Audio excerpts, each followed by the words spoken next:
what a day! What a lovely day! Welcome to Science versus Scientism. I'm your host, Nathan Oakley, and if you're new to this channel, or you've not done so already, be sure to subscribe and hit the bell notification icon to keep up to date with the Flat Earth debate. If you would like to support this channel, there is a super chat that runs alongside the show while it's live, and a link in the info box below the video once it has rendered.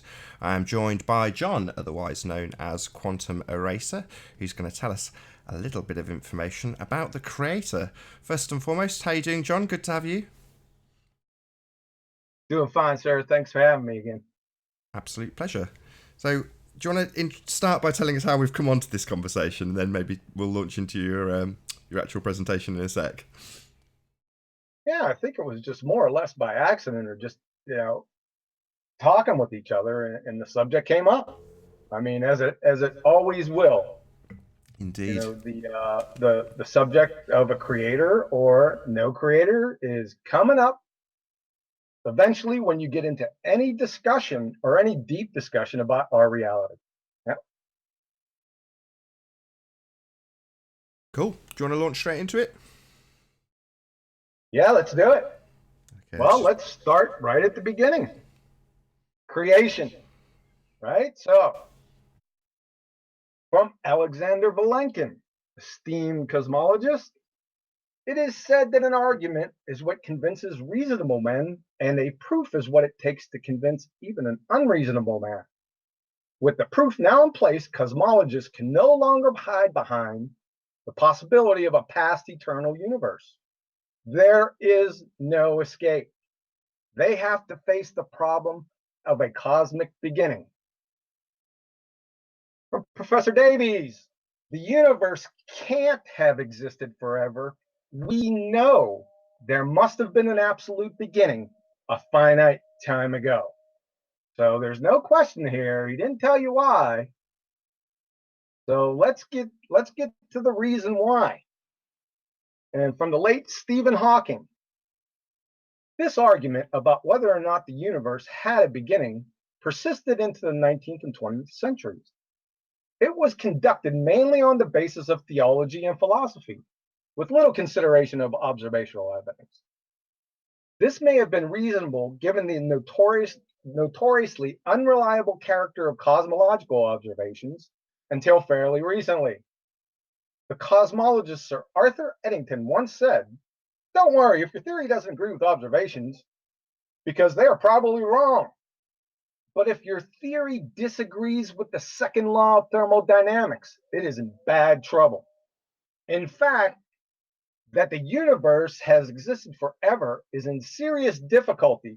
That means, let me translate that for you, pummeled with the second law of thermodynamics. The second law states that disorder always increases with time. Like the argument about human progress, it indicates that there must have been a beginning. Must have. No doubt about it.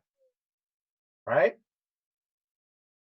So what you usually get, or what I usually get inevitably, is the quantum fluctuations, right? Well, you got two problems right there. One, you need a quantum vacuum. That means you need a universe in the first place, and you're not getting any quantum fluctuations without a knower of the existence of the Which path information. So that one's done. And the Big Bang fairy tale, I mean, it's number one, it's not a scientific theory to begin with. Number two, where'd you get the singularity from? All right. So, like I said, so everyone must be a creationist. The only question is, or who or what caused it, right? Now, this is critically important. There are only two possible answers, that is, ontological primitives, to that question. Only two worldviews that can be held to account for how we, the universe, and us are here. That is nature or intelligent agency. That's it. From George Wald, Nobel laureate, medicine and physiology, he's gonna lay it out for you real quick. The reasonable view was to believe in spontaneous generation. The only alternative is to believe a single primary act of supernatural creation. There is no third position. So let's break this down. Number one, the reasonable view was to believe in spontaneous generation, that is, nature or unguided. The only alternative, a single primary act of supernatural creation, God guided. There it is. That's it. There is no third position. So the true dichotomy is nature versus God. Period. End of story. Now, if you outright refute or rule out one of those choices, then based on the laws of logic, you ipso facto must believe the other. It's called a disjunctive syllogism. It's a logical argument of the form that if there are only two possibilities and one of them is ruled out, well, the other one then must therefore be true. Real easy. There they are, right there. It's either natural phenomena or intelligent design.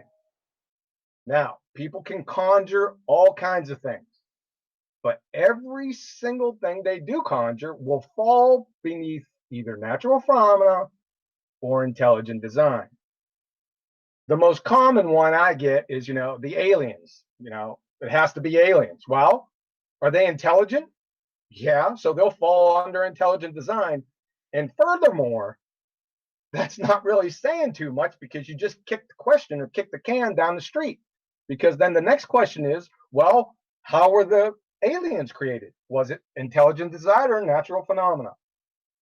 So that it ends it right there. This is critically important to understand. And it makes it real easy from here on out. This also pummels the God of the gaps appeals or an argument from ignorance fallacy, right? Because there are no gaps. It's either intelligent design or natural phenomena. That's it. And it pummels the presupposition appeals because everyone has a presupposition. The atheist presupposition is that there is no God or creator. So therefore, their presupposition is natural phenomena or nature created us. So that kind of cracks me up when they call me a presuppositionalist. Well, so are you. It exposes the entire charade right on its face.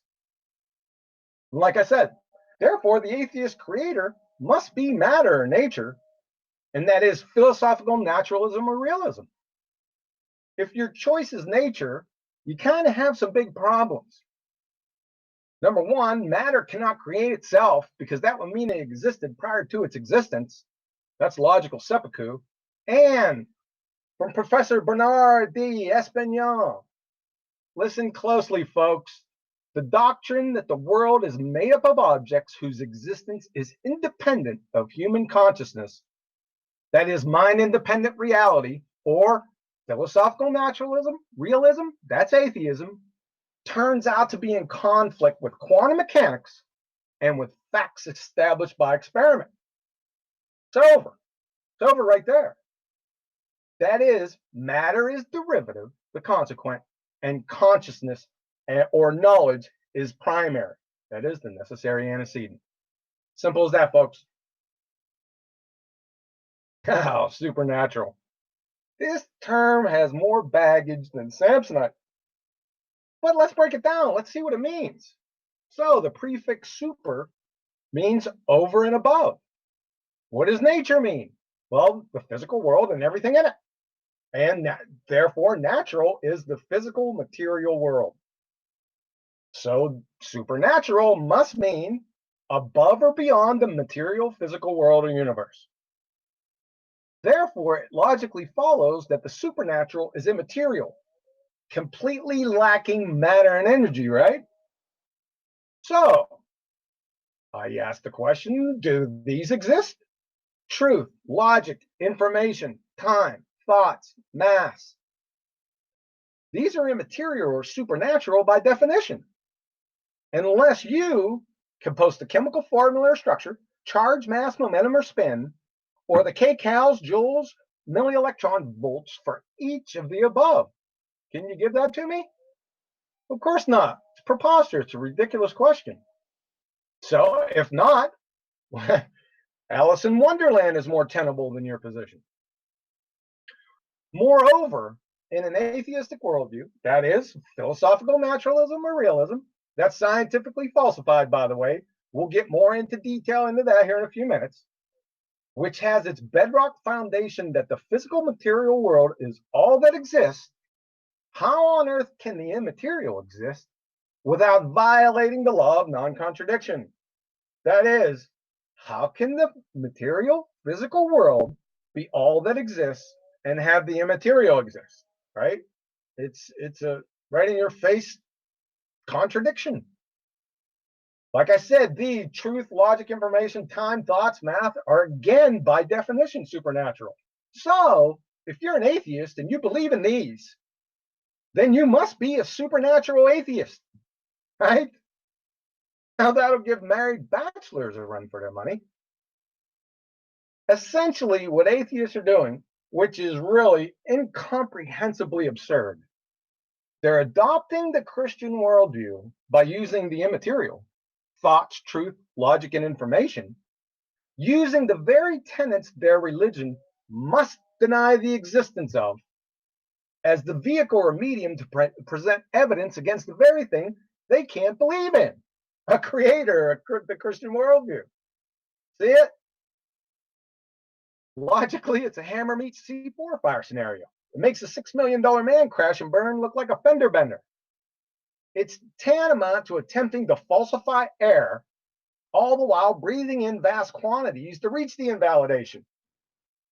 Therefore, every atheist is a presuppositional kleptomaniac because they're stealing my worldview. Stop stealing and using my worldview to clumsily attempt to falsify my worldview, please. Information, the bully on the block. This is critically important to understand. All of the actual sciences, physics, that is quantum mechanics, genetics, biochemistry, are all information sciences. Why? Well, information is more than just a description of our universe and the stuff in it.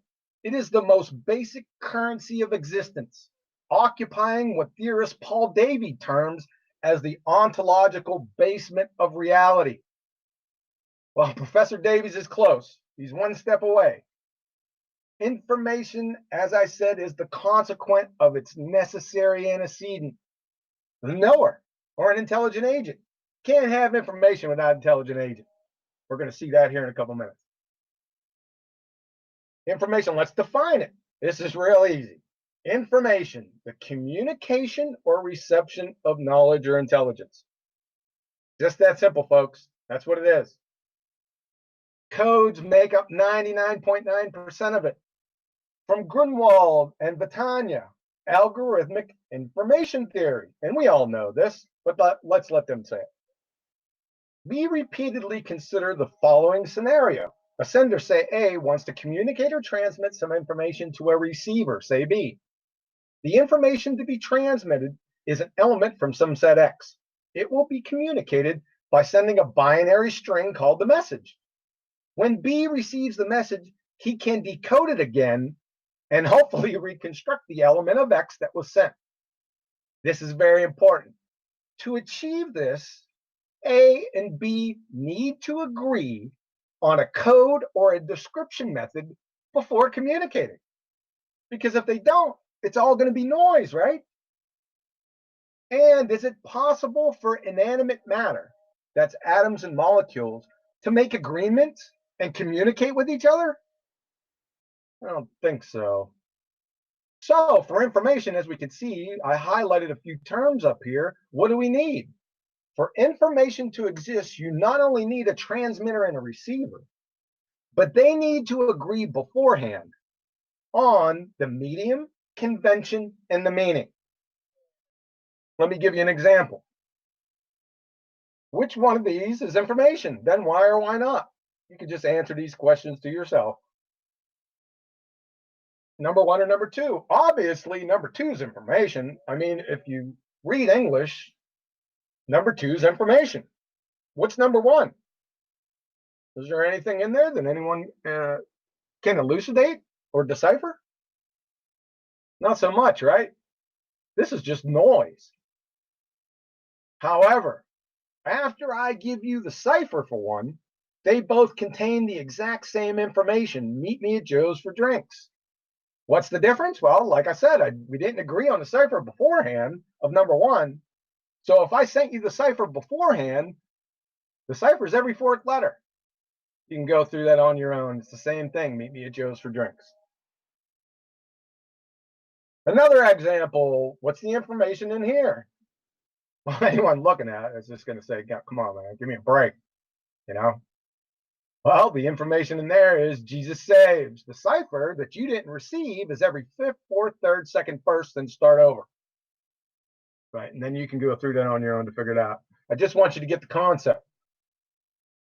One of my favorites, and this isn't a personal dig to the audience out there, Nathan.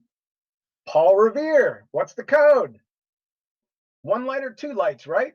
Well, what's the software or the information? Well, it was the agreed upon meaning, convention, and medium between Paul and the Patriots. Well, who created the software and the message or the information? The 1 if by land or 2 if by sea? A, was it the lights? Or B, Paul Revere and the Patriots? Which one?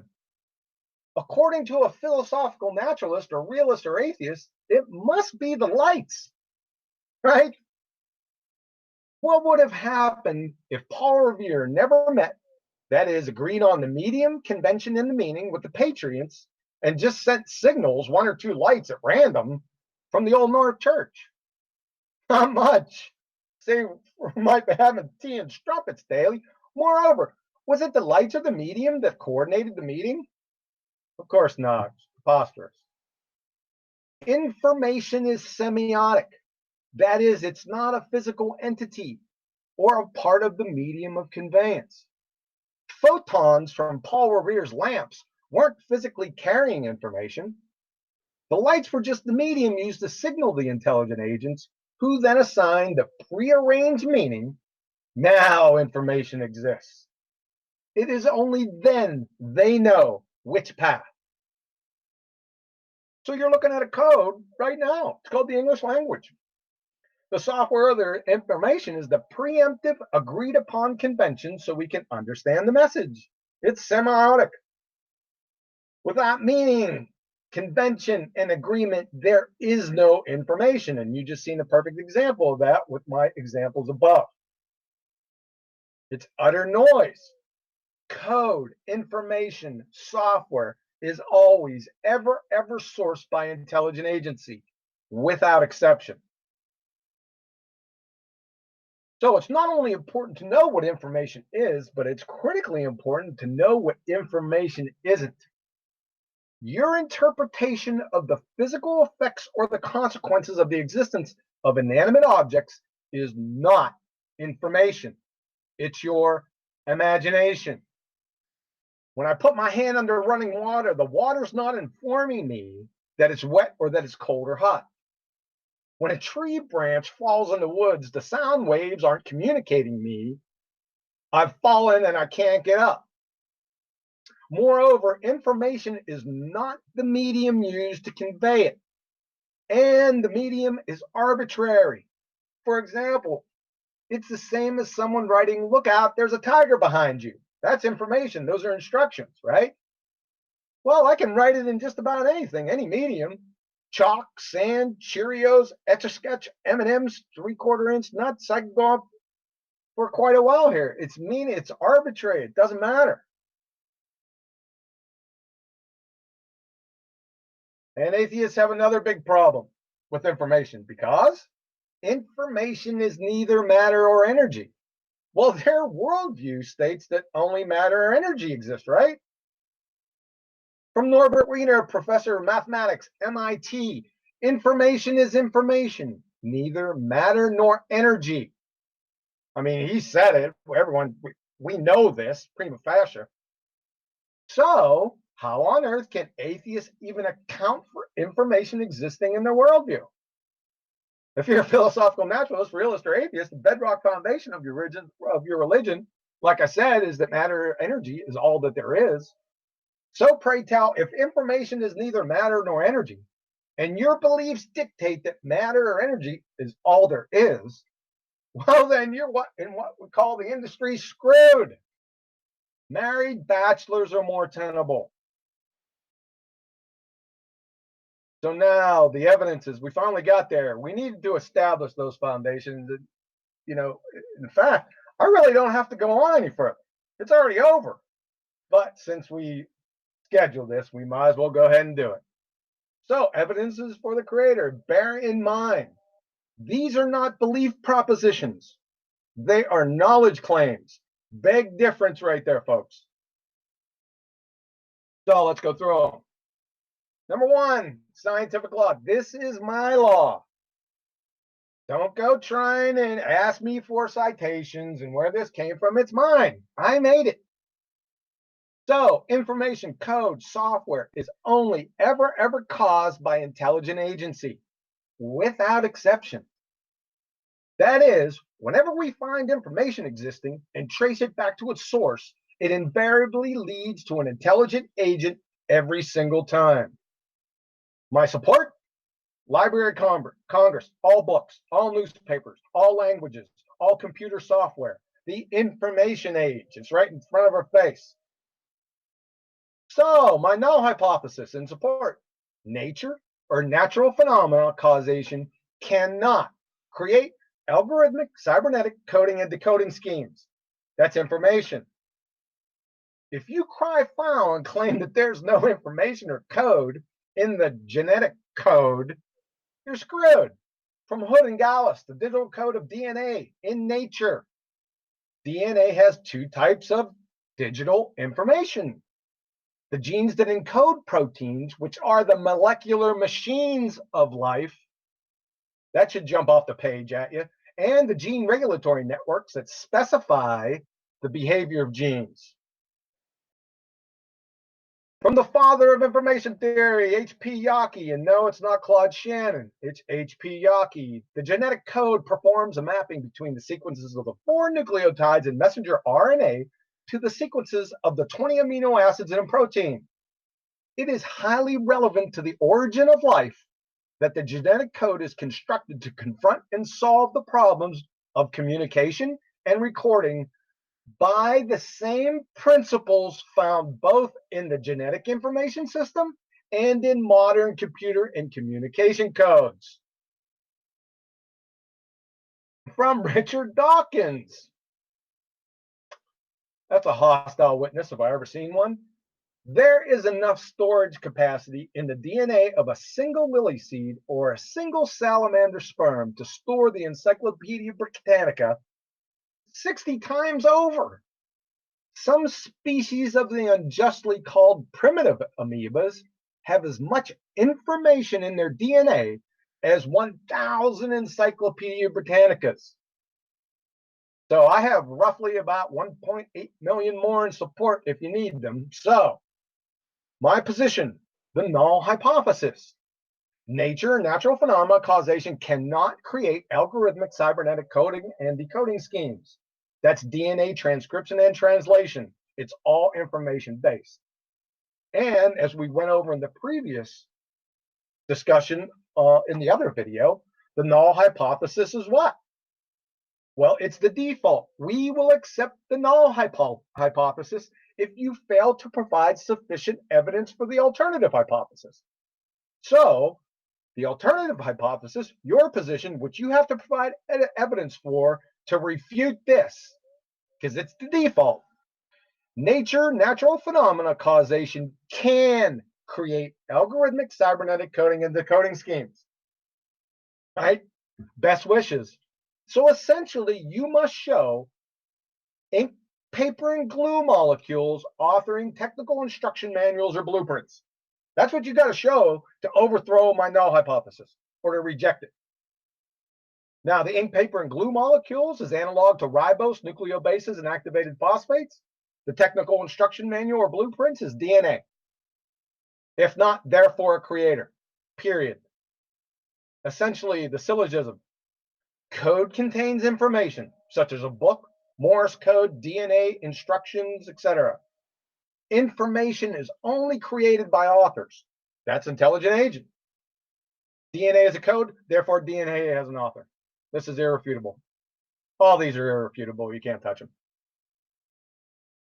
The next one, quantum mechanics, my favorite.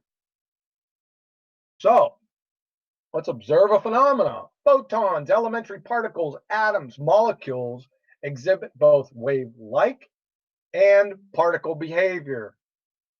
Sure, you see that part, wave-like. Alternative hypothesis. If the witch path information is known or can be known, then we will observe no interference. That is, wave function collapse. That is, matter existing. The independent variable is inside the experimental setup. It's known versus unknown paths. Dependent variable is matter existing.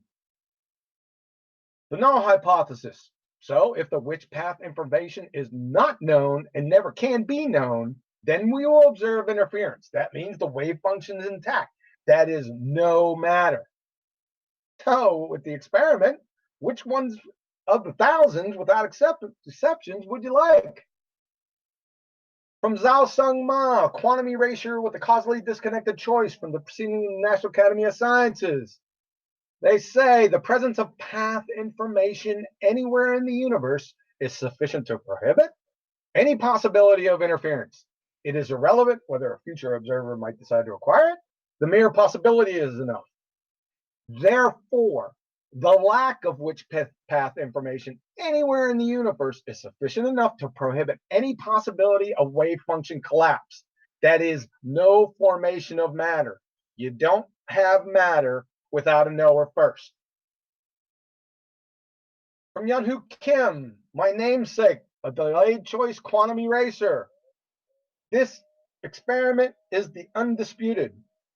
And if you want to see a full exposition, a detailed exposition on this experiment, stop by Cathexis's channel. I think it's episode 4, Quantum Physics. The authors show not only that knowledge of the witch path information solely collapses the wave function, but can accurately predict future actions of wave-like and particle behavior after the signal photon is registered and before its twin idler has arrived. That is, quantum mechanical phenomena transcend time and space. Good night, Einstein. As an ancillary benefit. In conclusion, this experiment unequivocally validates knowledge or knowing of the witch path information alone causes wave function collapse. B, decoherence, that's physical interaction with measuring devices, does not cause wave function collapse. And C, QM phenomena transcend time and space. That is, space-time has no meaning in quantum mechanics. Ergo, matter, our reality, doesn't exist without first a knower of the existence of the witch path information. And again, matter is derivative, consciousness or knowledge is primary, the necessary antecedent. Another fatal dagger, non-locality, or what they call instantaneous actions at a distance, or what Einstein called spooky action at a distance. The only thing is spooky is his science acumen. So to overturn the scientific falsification of locality and by direct proxy, philosophical naturalism or realism or atheism, whereby invalidating idealism or Christianity, which is not a religion, by the way, and we're going to get to that here in a few minutes. And as an ancillary benefit, collect yourself a feather in your cap, Nobel Prize. Please take up the Quantum Randy Challenge. The Quantum Randy Challenge, henceforth the QRC, challenges any pseudoscientist, you as it were, who claims that quantum physics is not true and that quantum entanglement experiments can be explained by a classically realistic and locally causal model. You not only get the Nobel and its money, you get an extra $1 million in US. All you have to do is prove naive realism or local realism is true and not observation dependent. That's more like knowledge or witch path information independent. 6+ years now, still no takers. This is still active. 6 years. No takers. I wonder why. Alice in Wonderland has more veracity and is more tenable than philosophical naturalism and realism. Or atheism. Same thing. Therefore, a creator. This is a quick one. The laws of thermodynamics. First law of thermodynamics. The total amount of mass or energy in the universe is constant. That is, nature or natural law cannot create or destroy matter or energy. The second law. The amount of energy available for work is running out. the universe is moving inexorably to maximum entropy, or what they call a heat death, or the big chill. If the total amount of mass or energy is constant and the amount of usable energy is decreasing, then the universe will end. The heat death, the big chill of the universe. Therefore, it had a beginning, creation, and not the Big Bang pseudoscience train wreck. So, since the first law states that nature or natural law cannot create or destroy matter or energy, and since the universe had a beginning, see the second law, and since there are only two choices, nature versus intelligent design, for the how of that beginning, and since matter and nature can't pre-exist before its existence, then poof itself into existence, and then before that, poof itself from nothing into pre-existence, therefore a creator. Too easy. Let's summarize this thus far. Number one, the universe had a beginning. Number two, the universe is made of matter. Number three, matter is the consequent, a knower is the necessary antecedent. See quantum mechanics and the laws of thermodynamics above. Four, therefore, a creator. Real simple. Philosophical naturalism and realism, that is atheism, is pummeled and eviscerated. Your only other choice, atheists, must assert, like I just said, the train wreck above, matter pre-existed before it existed, then poofed itself into existence. Before that, it poofed itself from nothing into pre-existence. This train wreck directly violates the first law of thermodynamics, the second law of thermodynamics, quantum mechanics, and by the way, from Professor Shankar, the chair professor of physics at Yale, the laws of physics are always quantum mechanical laws. You don't have separate laws for big and small things, so all of physics is debunked. Fourth, the laws of chemistry. If you take all the physical laws, that means chemistry, biochemistry, all laws are gone. Five, the laws of information are gone, and ground squirrel level common sense is also eviscerated. And isn't this dumpster fire not only belief without evidence, but belief in the face of contradicting evidence? Right? The best part, creationists and more or less Christians that we're talking about are called what? Right? What do we call? We're the science deniers. What? Who's the science deniers again? Unbelievable. That leads us into this. I don't want to take a little sidebar. We all heard this, faith versus science, or religion or faith versus science. Let me show you this bait and switch. The powers that need not be couch or frame the argument as science versus faith. We all know this. Religion, belief without evidence. That's all it is, folks. The object of that belief is irrelevant. It could be pixie dust and unicorns. If you don't have evidence for it and you believe it, that's a religion. It's synonymous with faith. Belief that does not rest on logical proof or material evidence, right? That's from the American Heritage Dictionary in 1991. Verse science, the scientific method, or as it seems to be. We're going to flesh it out here in a second. On its face, it's a proxy or a juxtaposition on the methods, right? Faith, the method, is belief without evidence. Like I said, that's factually incorrect. We'll get to that. Verse science, the method. It's the methods that are in focus here, the scientific method. Of course, that's not what's going on here. In reality, the so-called disciplines that are screaming from the rooftops that there is no God are who? Well, they're the ones that don't follow the scientific method. We identified the masqueraders in the last presentation. These guys, right? The masqueraders. They're not science. Crocheting is more scientific than these clowns combined. So the science part in the science versus faith is actually religion. These are religion, folks. Belief without evidence. And more importantly, biblical faith has substance and evidence. Let's just take it right from the book. Hebrews 11:1. Now faith is the substance of things hoped for, the evidence of things not seen. So it has substance and evidence. And this is another tiny little problem from 1 Thessalonians. Prove all things. Hold fast that which is good. right? Prove all things. Does this sound like a rally call to belief without evidence or believe without evidence? No. Is Christianity a religion? Nope. It's a contradiction. Let that marinate, folks. All this is just little word games, little mental and linguistic acrobatics. So the faith part in science versus faith is actually blind faith, giving us religion versus blind faith. Well, what's the difference, right? That's what it actually is. Let's flesh out the true dichotomy.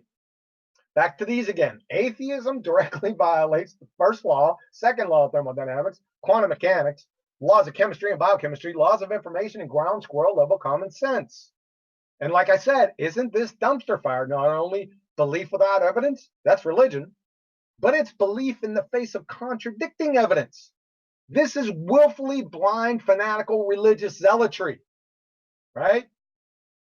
Who fell for this false dichotomy, science versus faith? So in reality, the true argument actually is this guy.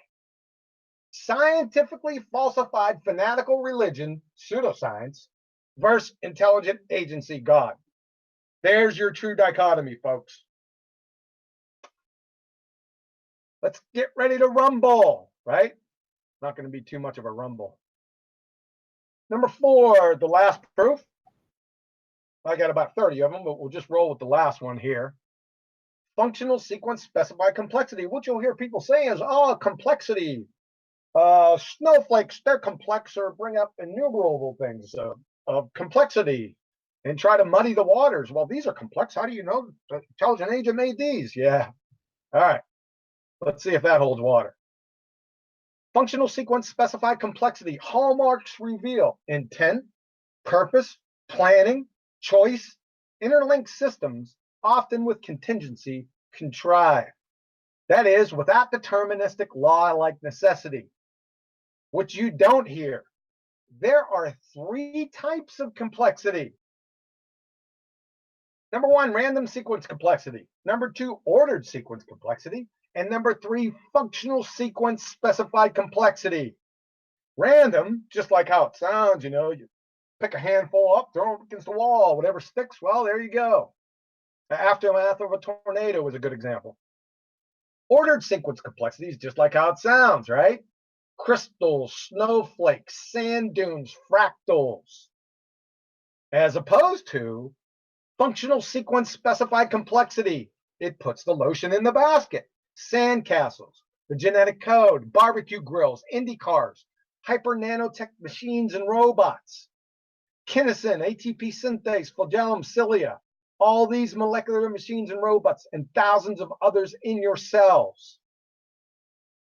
So random sequence complexity and ordered sequence complexity, that equals a nature construct. As opposed to functional sequence complexity, that is an intelligent design construct. We can tell it real easy. All of us know it intuitively.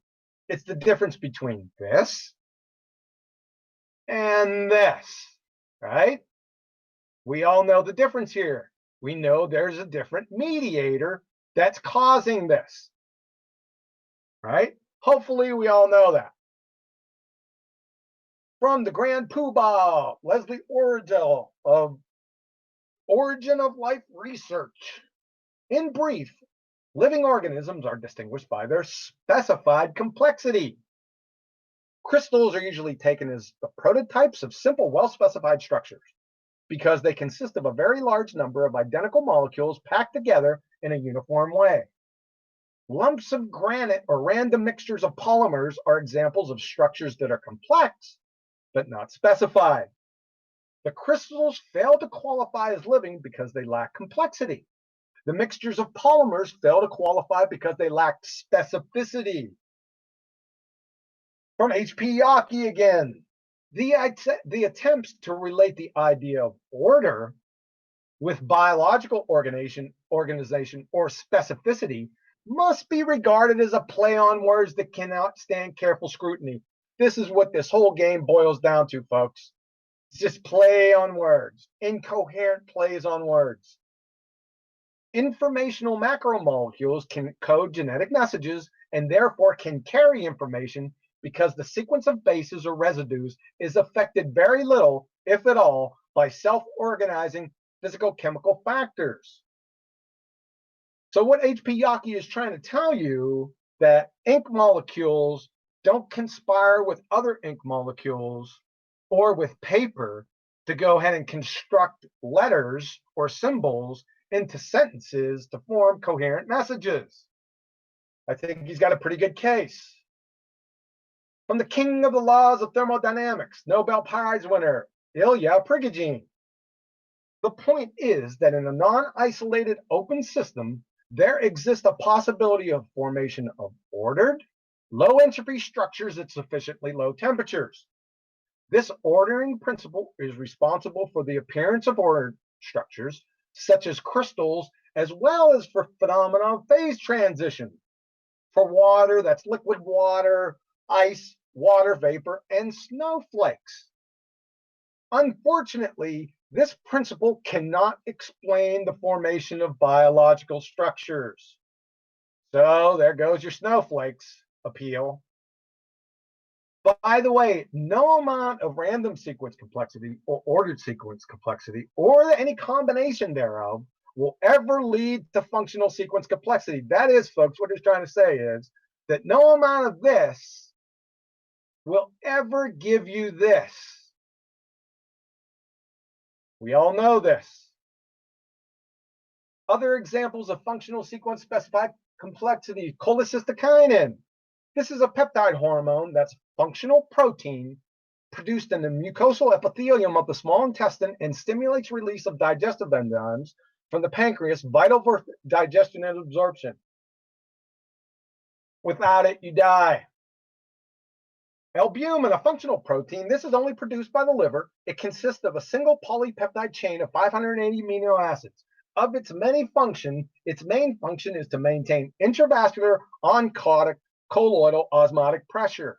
It is vital to homeostasis. Without it, you die. You can't interchange these.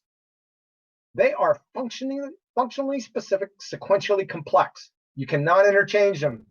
They are specifically designed for their specific roles and their specific functions. So if you're still having a case of the willful stupids with complexity or mindlessly parroting pseudoscience priests, call or email the SETI Institute, the Search for Extraterrestrial Intelligence, and ask them how they can tell the difference between random sequence complexity and ordered sequence complexity and functional sequence specified complexity. They'll tighten your shock group right quick. Information, all of biology, that is life, the genetic code, replication, transcription, translation, every single metabolic pathway, all of physics, basically all of reality, are the quintessential examples of functional sequence specified complexity. Therefore, a creator. Now, let's take a listen on what the legends of physics have to say about this matter. So, Max Planck, his acceptance speech, 1918, for his Nobel Prize. As a man who has devoted his whole life to the most clear-headed science, to the study of matter, I can tell you as a result of my research about atoms this much.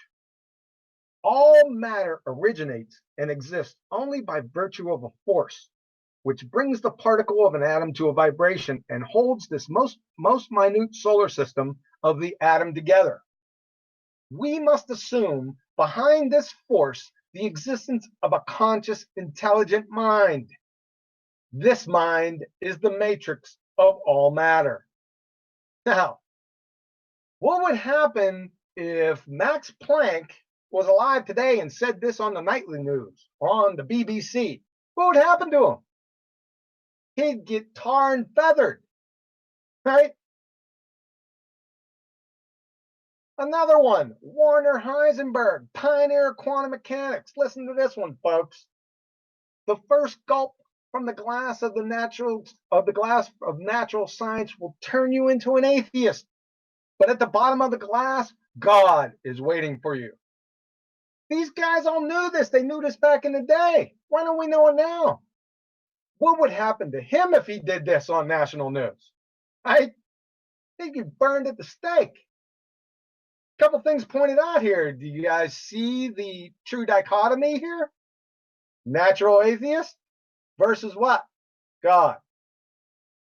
Another one, the first gulp from the glass of natural science. Most people haven't even acquired the glass yet. We all know these, right? We all know who these people are.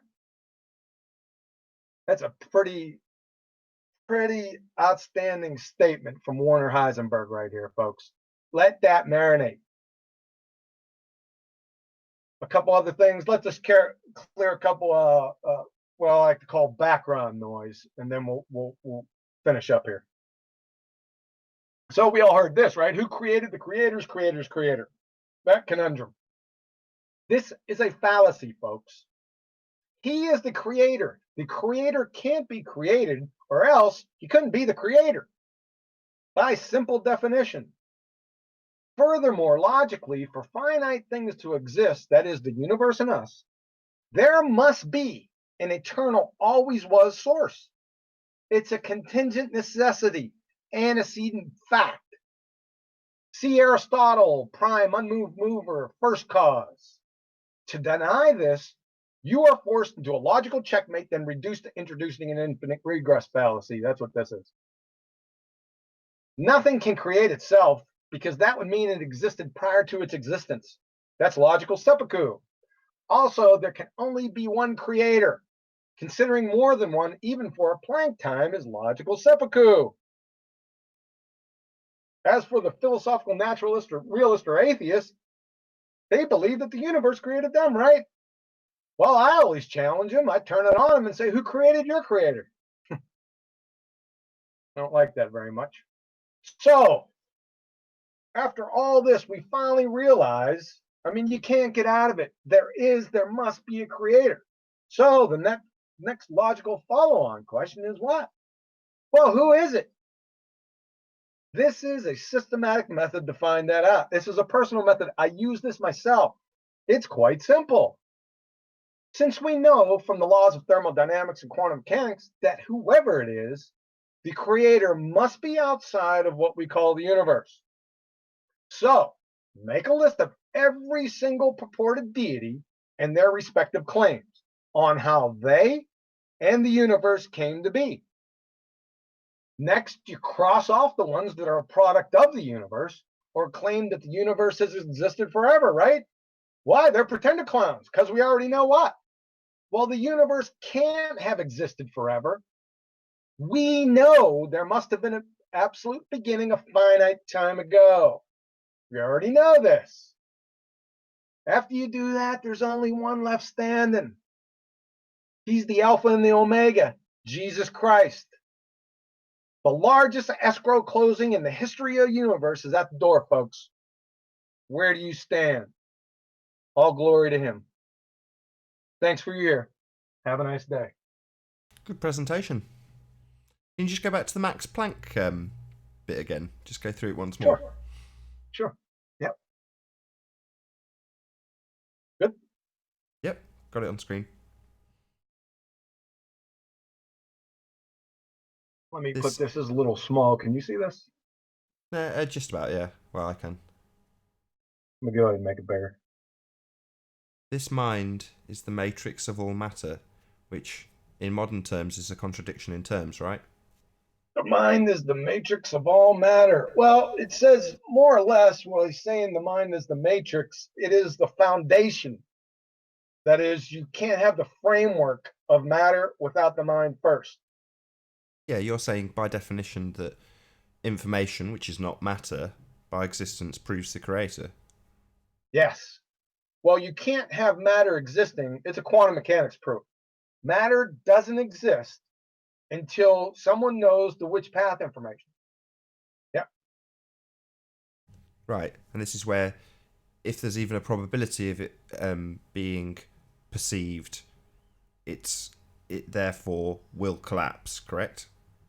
Yeah, what they're trying to say about the perception, that is, if information exists in our reality, let's say it's me and you, we're we go out, we're standing on the beach or something, and we see an island out in the distance, and we're both looking at it. And now information exists that that island is there. Now we can turn away; it doesn't matter, because there is 100% probability that if I turn around, that island's going to be there, or you turn around, that island's going to be there.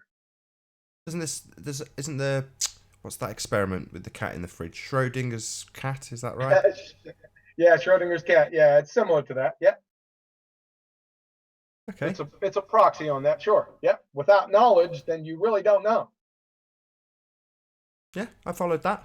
It's a lot to take in, as you can probably hear in the tone of my voice, but yeah. Yeah, it is a lot to take in, and a lot of these things have to do, especially with matter existing, with quantum mechanics.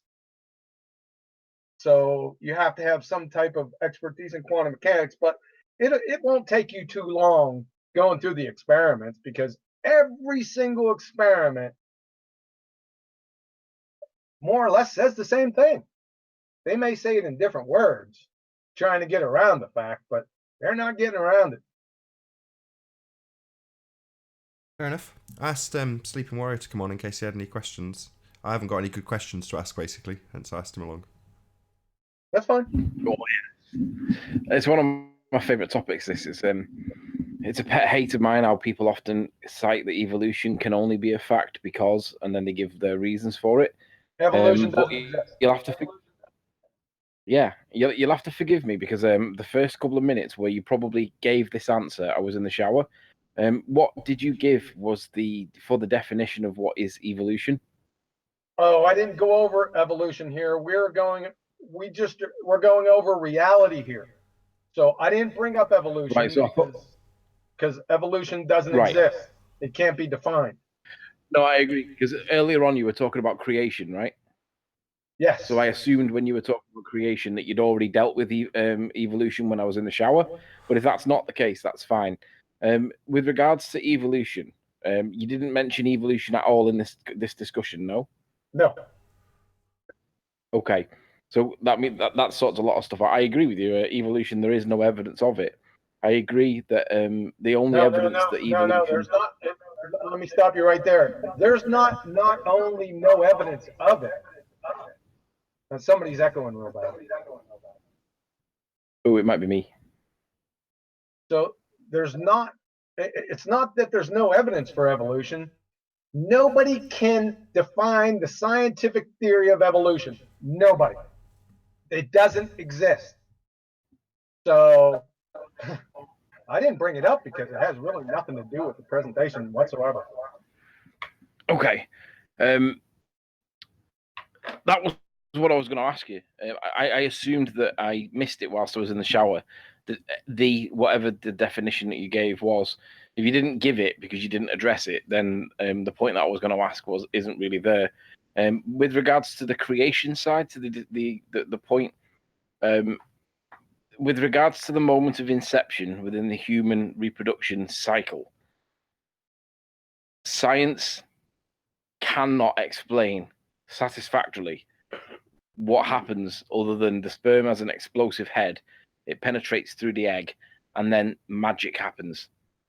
Basically, science has no idea what happens. However, 18 years later, or nearly 19 years later, we have a fully grown adult. If that's what more evidence do you need, right? I'm sorry, you were cutting off there, but I think I got the main gist of the message. Now, listen, you started your story on page 50 of the book because you started out with a living cell. You can't, number one, for quantum mechanics, you don't have matter without a knower first, number one. Number two, they can't even form a single functional 30-mer functional DNA, RNA, or protein naturally. They can't even get a single molecule. That's light years before life. They can't even get that. So this is it's all fiasco. It's all fiasco. If you ask 10 people what evolution is, you're going to get 10 different answers because nobody knows. They just make it up as they go. Fair enough. That's the reality of the situation, and this is all tied together. You know, a lot of people say, you know, flat Earth. This is not talking about evolution. This is not talking about the Big Bang. This is not talking about no. This is all tied together. They're tied together at the lips. They have to have evolution. Whether, you know, evolution, Big Bang, they have to have their billions of light years, right? They have to have, all these are tied together. They have to have them. They complement each other because it's leading to something, right? What do you think it's leading to? So you got evolution, you got these billions of light years across, or millions of light years across, who knows anymore, and all these, you know, trillions of galaxies, right? You got the spinning ball that comes out of the Big Bang. What's all this leading to? I always boiled it down to insignificance. Our insignificance, that is. Yeah, that's one part. Yeah, our insignificance. And what else would this lend? How would I say this? What else would this lend believability to? You're gonna have to tell me. Aliens. Oh, okay. The creator outside. You can't have aliens without evolution. These billions of years and galaxies, right? You can't have them. They don't work. You can't have aliens in a flat domed Earth, right? Right. And they want aliens for sure. It's always good to take a step back. It's kind of, you know, I always like to get into the weeds. You know, I get lost in there myself. But sometimes it's good to take a step back from the trees and the branches and look at the forest. Yeah, I totally agree. This is all connected. We were talking about it on the show today, and I'm sure someone was like, no, can we bring this back onto flat Earth? And it's like, no, this is absolutely flat Earth related. It's based, the foundations. Exactly. Yeah. I agree. Yeah. Yeah, that was me. Only right. So when you said you're on page 50, if you take it back to the moment where there were no humans on this plane, this Earth, whatever it is that we're on, ultimately the question that page 1, paragraph 1, has to start with the question: how did the humans get onto this planet? Be it humans or other life forms, where did the life forms start? That has to be page 1, because sorry, the dog just attacked us. Because if you're not on page 1 and you're not asking the basic question, where did life come from? Life can only have been created. There is no other explanation for it to get here, because even let's just say, for argument's sake, that we did evolve from apes. Where did the apes come from? Well, they've got a common ancestor. Well, where did they come from? Well, they've got a common ancestor. Well, where did they come from? Follow it back as far as you can go. At some point, somebody must have put this life form on here, because how would it exist otherwise? Where did it evolve from? A rock? So it has to be creation. There is no other explanation. Yeah, right. But like I said, I mean, you don't have matter, so you don't have chemicals. And even if you have chemicals, you're not getting a single functional molecule. It's physically and chemically impossible to even form a single functional DNA, RNA, or protein 30 mer or higher. You ain't getting it. It ain't happening. But I can just go back to quantum. You're not even getting matter. Where'd you get sugars from? That's matter. Where'd you get the universe from? That's Matt. Yeah. Where'd you get that from? It's over. However far you trace it back, even if you did find the common ancestor that managed to reproduce with himself or herself to then like get the system going, whatever that common ancestor was, the being of that created everything from that one common ancestor, you have to then look at, well, how did that ancestor come into being? And you have to look at the DNA, because we all know that DNA seems to be a thing. Well, that DNA structure must have come from somewhere. That has to have been put into place by something. So even if you did have a common ancestor that was an ape, and trace it back all through the generations, trillions and trillions of years or whatever, somebody somehow put that first thing on here, because it can't evolve from nothing. Yeah, because the chances of one being, be it an ape or whatever, evolving from nothing with DNA and the combinations that make DNA into the thing that that being was that back then is basically, it is possible, right? But it's so infinitely minute, so small. No, it's not possible. And we need to stop with this common descent, common ancestry, ape stuff. These are fairy tales. Show me the Yeah, experiment. I agree, but this is the alternate argument that's argued in favor of creation. It's not an argument. No, I It agree doesn't have completely. anything to do with creation. I agree completely. Are you familiar with the what was the name of that case that we were talking about this morning, Nath? The monkey case in what was it called? They were basically missing links, basically all the different various missing links. Monkey case. There's loads of them. Piltdown Man, you name it. They're all found to be fakes. What you mean, like a law? No, not like Lucy. Case? Not Lucy. It was the something monkey case. Basically, what it was in the 19th. Monkey trial. Yes, that's it. Say it again. What was the name again? They weren't allowed to teach evolution, right? And it went to court because some guy started teaching evolution or whatever. Went to court and it was found that he was allowed to teach you. Wait a second. But it's evolution. nonsense. Evolution? What's that? Yeah, I agree. It's anybody that honestly believes in evolution. You might as well believe in Santa, because there's more proof and evidence that Santa exists than there is that evolution is the reason why we're here. It's evolution. ridiculous. What's that? See, I'm going to drive you absolutely crazy. Every time you say that, I'm going to say, what is it? Please post the scientific theory of evolution. I've been asking that question for 12 years, from not only Joe Coffey and Betty Breadmaker, but in the halls of academia. You know what they do? They call me names. Yeah. Not familiar. A single person has answered that question, because they can't, because it's a fairy tale. It never and will never exist. Period. End of story. Cool. I'm happy to round out there unless there's any other questions or loose ends we need to tie up. No, I'm good. John, anything else you wanted to add? No, I think that'll just about do it for today, Nathan. What do you think? I think you've left me dumbfounded. I'm not going to lie, but yeah, I'm happy to remain dumbfounded and round out the show there. So with that, I'm going to say a massive, huge, enormous thank you to Quantum Eraser for joining us on Science versus Scientism, and also a massive thank you to Sleeping Warrior for asking his questions at the end there. Thank you very much indeed. Also, huge thanks to everybody who tuned in. Be sure to like, comment, share and subscribe. I've been Nathan Oakley, and I will see you all in the next video. Oh, what a day! What a lovely day!